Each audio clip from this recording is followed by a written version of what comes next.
Hi everyone, and welcome back to Sherry's Plant-Based Kitchen.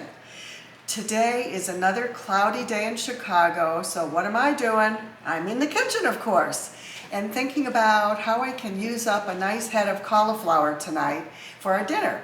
So I remembered that my daughter-in-law Heather had made this wonderful sticky sesame cauliflower dish for us when we visited them in Ohio several years ago.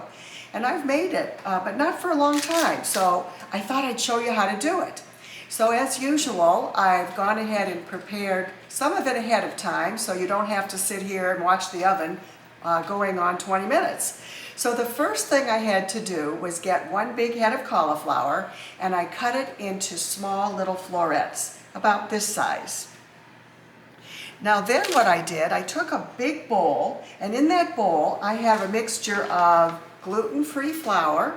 Now if you're not gluten-free, you could use whole wheat flour, but I use this in case I have any gluten-free friends who want to taste it. And a little bit of garlic powder, and a little bit of sea salt, and water. And you mix it up until it's like the consistency of pancake batter. So I'll post this recipe, of course, on my YouTube channel so that you can see it firsthand and not have to guess about any ingredients.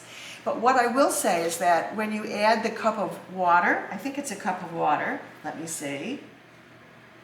Yeah, it's a cup of water. You're going to have to add a little bit more, but slowly add it because you're going to dip each piece of cauliflower into the batter, and using a slotted spoon, you simply take the fresh cauliflower, dip it in your bowl with the sauce, and make sure it's thoroughly coated, and then shake it out so that it's just coating your cauliflower. Stick it on a baking sheet lined with parchment paper. Stick it in the oven, and I baked it at, I think it was 425 degrees for 20 minutes. And then I took it out and I turned them over because they get brown on one side, and just flip them over. And if you use two trays, just switch the trays from top to bottom so each one gets equal heat. And that's it. I took them out of the oven, and this is going to be the centerpiece of our dish. But I'm going to show you right now how to make this delicious sauce that makes this dish. So if you follow me over here to the stove, we'll get started.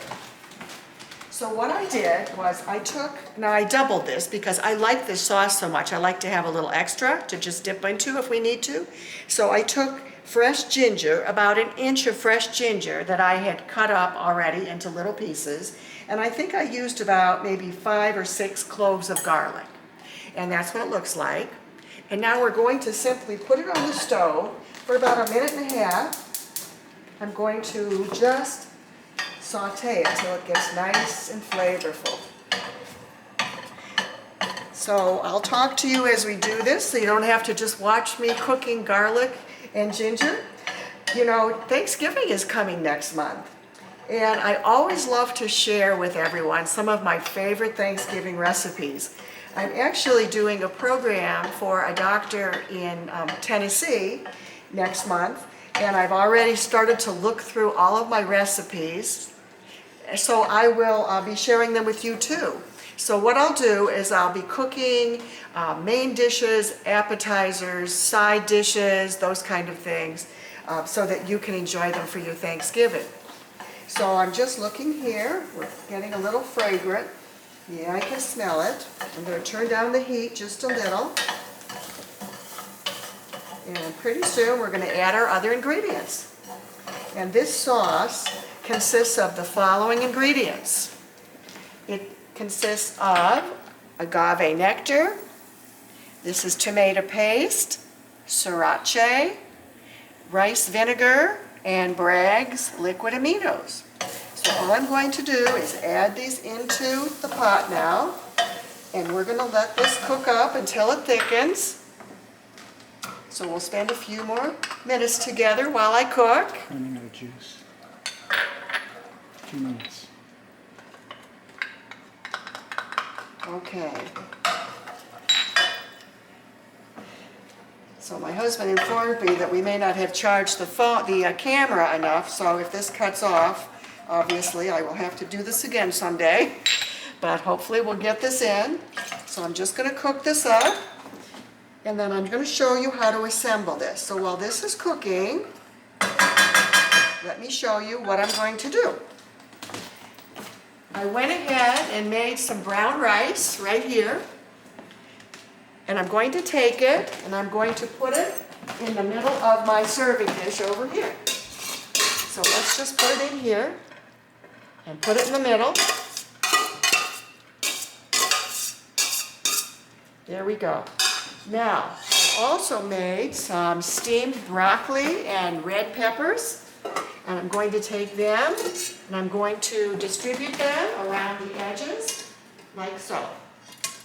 So you can already see that we've got a really, really beautiful dish of whole foods. This is really a dish that you can make for company. I've made it for friends before and they love it. The last thing we have to do is take our cauliflower that has thoroughly baked and has been breaded, and we're going to throw this on top of our rice, just like this. Do it real fast. There we go. So that's on there. And then the last step is to take the sauce and to pour it over the dish. So here it is, and it's ready. So follow me one more time, and all you do is drizzle this on top of your dish. Less than 1 minute. I'm told I have less than 1 minute, so I think we're going to make it. So there you go, sticky sesame cauliflower with steamed broccoli and red pepper and some brown rice. So enjoy, everybody, and I'll talk to you soon, and we'll be cooking some more wonderful dishes. Bye-bye for now.